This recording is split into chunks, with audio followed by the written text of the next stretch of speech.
नमस्कार. आज आपण 43व्या श्लोकाचा अर्थ जाणून घेणार आहोत. अशा प्रकारे अपराधांना क्षमा करण्यासाठी प्रार्थना करून आता 2 श्लोकात अर्जुन भगवंताच्या प्रभावाचे वर्णन करतो आणि अपराध क्षमा करण्याच्या त्यांच्या योग्यतेचे प्रतिपादन करीत भगवंतांना प्रसन्न होण्यासाठी पुन्हा प्रार्थना करीत आहे. श्लोक 43. पितासि लोकस्य चराचरस्य त्वमस्य पूज्यश्च गुरुर्गरीयान् न त्वत्समोऽस्त्यभ्यधिकः कुतोऽन्यो लोकत्रयेऽप्यः प्रतिमप्रभाव. श्लोकाचा अर्थ: आपण या चराचर जगताचे जनक आहात, तसेच सर्वश्रेष्ठ गुरु व अत्यंत पूजनीय आहात. हे अतुलनीय प्रभावा, त्रैलोक्यात आपल्या बरोबरीचाही दुसरा कोणी नाही. मग आपल्याहून श्रेष्ठ कसा असू शकेल?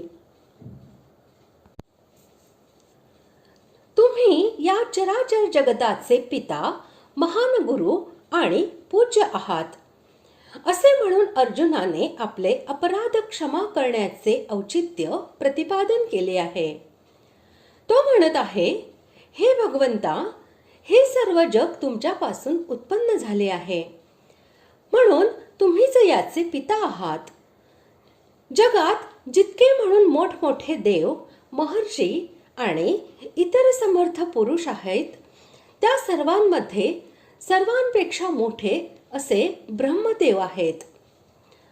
कारण सर्वात प्रथम त्यांचाच प्रादुर्भाव झाला होता आणि तेही तुमच्या नित्य ज्ञानाने सर्वांना यथायोग्य उपदेश देतात.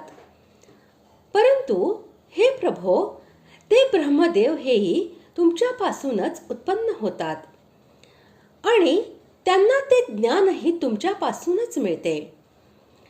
म्हणून हे सर्वेश्वर, सर्वात मोठे, सर्व मोठ्यांतील मोठे आणि सर्वांचे एकमात्र महान गुरु असे तुम्हीच आहात.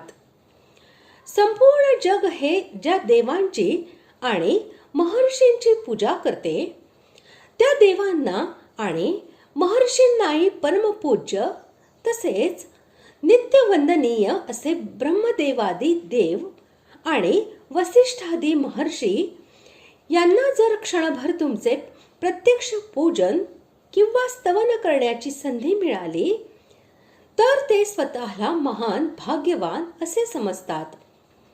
म्हणून तुम्ही पूजनीय लोकांचेही परमपूजनीय आहात. म्हणून माझ्यासारख्या पामराचे अपराध क्षमा करणे हे तुमच्यासाठी सर्व प्रकारे योग्य ठरेल. ज्याच्या प्रभावाची कोणतीही तुलना होऊ शकत नाही, त्याला अप्रतिम प्रभाव असे म्हणतात. तिन्ही लोकांमध्ये तुमच्यासारखा दुसरा कोणीही नाही. मग आपल्याहून श्रेष्ठ कसा असू शकेल? या वाक्याद्वारे अर्जुनाने असे दाखविले आहे की विश्वब्रह्मांडामध्ये ज्याची तुमच्या अचिंत्यानंत महान गुणांची, ऐश्वर्याची आणि महत्वाची तुलना होऊ शकेल असे कोणीही नाही. तुमच्यासारखे फक्त तुम्हीच आहात आणि जेव्हा तुमच्यासारखा दुसरा कोणीही नाही, तेव्हा तुमच्यापेक्षा कोणी श्रेष्ठ आहे अशी कल्पनाही करता येत नाही. अशा स्थितीत हे दयामया, तुम्ही जर माझे अपराध क्षमा करणार नाही, तर दुसरा कोण करणार?